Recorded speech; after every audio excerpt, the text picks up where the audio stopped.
Hey everybody, and welcome back to another episode here at Questbound. Today we're going to be taking a look at one of my favorite light fighters, the Drake Buccaneer. Definitely a small ship with a big heart. So, without further ado, let's jump right in.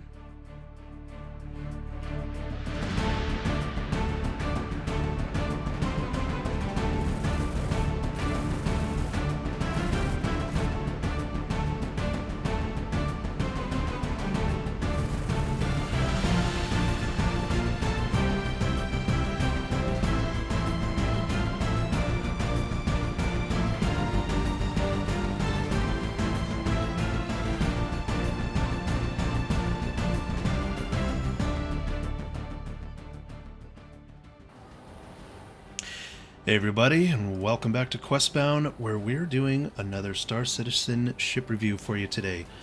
Today, like I said before, we are going to be taking a look at the Drake Buccaneer. Drake. Drake ships are definitely my favorite. You're going to hear me say that a lot. I just love the design aspect that they have. It almost looks like they took a giant magnet and hovered it over the scrap heap until enough stuff stuck to it, and then they dropped that and made a ship out of what was stuck to it. But they're great. I mean, they definitely make you feel like you're, a space mercenary, a space pirate, someone who's been doing things in their ship instead of someone who maybe just pulled their ship right off the line. But that's it for my love of Drake. Let's get into the ship review here. Alright, first up here, let's go ahead and talk pricing. This is not a ship that you can get in the online store right now. The two ways that you can get it, one is to buy it in-game. There's 4 places in-game you can buy it right now, at Obituary, Checkmate, and Ruin in Pyro, and then Loreville in Stanton. And in-game, that's going to come out to $1,663,200, which is not a bad price tag, not at all. You can make that in a couple hours very easily. The second way that you can get your hands on this ship is as a loaner. So Sun ships cannot go into Arena Commander, which it's its own little standalone fighting sim that you can do to practice in ships, and so some ships just can't go in there. So the Caterpillar, the Drake Caterpillar, the Drake Corsair, and the Drake Vulture are 3 of the ships that cannot go into Arena Commander. So if you buy any of those ships and that's your primary ship, your pledge ship, then you'll also get the Buccaneer as a loaner for those ships.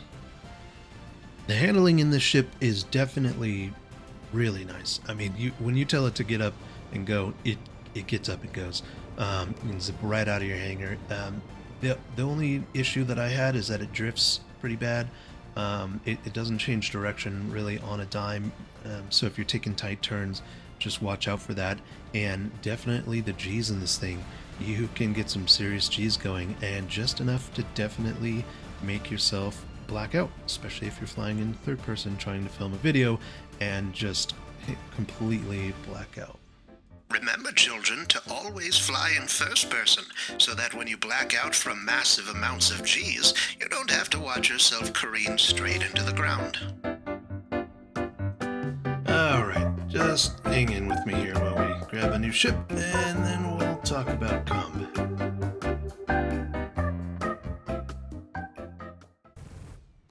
Alright, let's talk weaponry here on the ship, because this little ship is packed full of weaponry.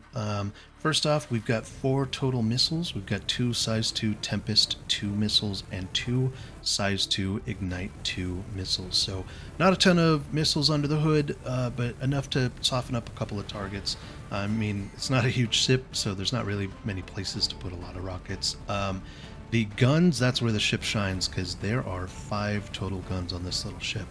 Up on top, you've got a gimbal-mounted size 4 Revenant Gatling. On each wing, you have 1 size 3 CF337 Panther repeater for a total of 2 of those.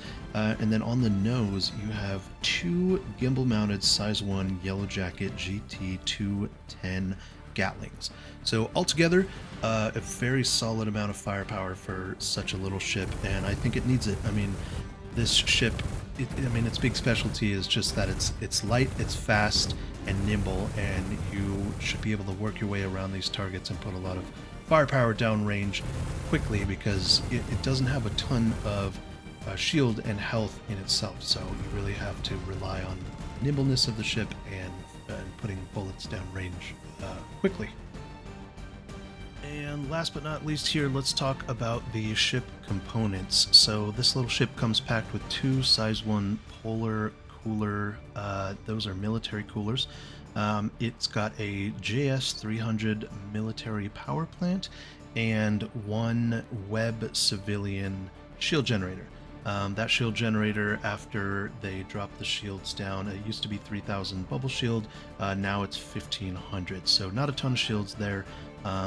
And the total whole health on this ship is 9,100.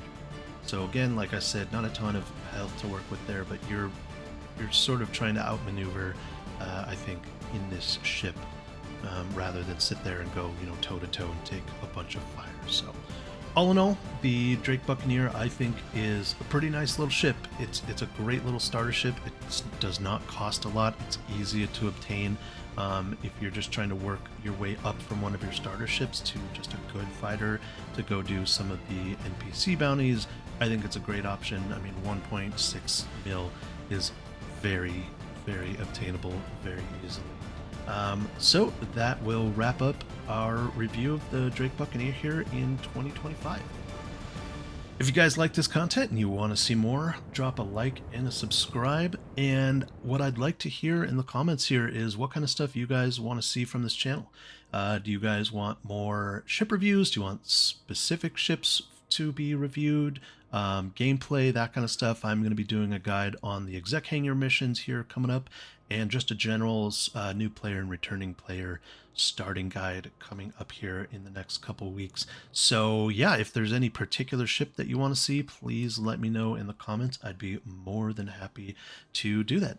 Until next time, thank you guys for stopping by, and remember, every great adventure begins with a quest.